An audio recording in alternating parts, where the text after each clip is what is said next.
মানুষ আগামীকাল বাঁচবে কিনা তারই কোনো গ্যারান্টি নেই, কিন্তু সে মানুষটি ব্যস্ত হয়ে আছে কাউকে বদনাম করা যায় কেমন করে, কাউকে ঠকানো যায় কেমন করে, কাউকে নিচু করা যায় কেমন করে, কারোর সঙ্গে বিশ্বাস নিয়ে খেলা যায় কেমন করে, কাউকে ঠকিয়ে নিজে জিতে যাওয়া যায় কেমন করে। এই চিন্তা নিয়ে সে মানুষটা ব্যস্ত যে আগামী 10 মিনিটে বেঁচে থাকবে কিনা এই নিয়েও সন্দেহ আছে, আগামীকাল সে দুনিয়ায় থাকবে কিনা এই নিয়েও সন্দেহ আছে। অথচ সে সারাটা দিন ব্যস্ত ধোঁকাবাজি নিয়ে, সারাদিন ব্যস্ত চিট নিয়ে, সারাদিন ব্যস্ত বদনাম নিয়ে। এই জন্য আমি সবাইকে একটা কথা খুব বিনয়ের সঙ্গে আবদার করতে চাই যে আজ থেকে কারো বদনাম করবেন কেমন করে এই চিন্তা বাদ দিয়ে দেন, কাউকে ছোট করবেন কেমন করে এই চিন্তা বাদ দিয়ে দেন, কারোর সঙ্গে চিট করবেন কেমন করে এই চিন্তা বাদ দিয়ে দেন, কারোর সঙ্গে চালাকি করবেন কেমন করে এই চিন্তা বাদ দিয়ে দেন।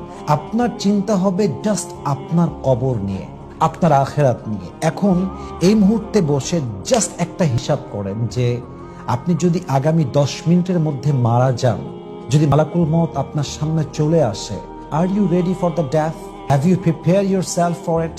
আপনি কি মৃত্যুর জন্য প্রস্তুত আছেন কিনা? এবং আপনি নিজেকে এই মুহূর্তে রাইট নাও আস্ক ইউরসেলফ যে আপনি কোনোদিনও এমন কোনো আমল করেছেন কিনা যে আমলের বিনিময়ে আপনি জান্নাতে যেতে পারবেন।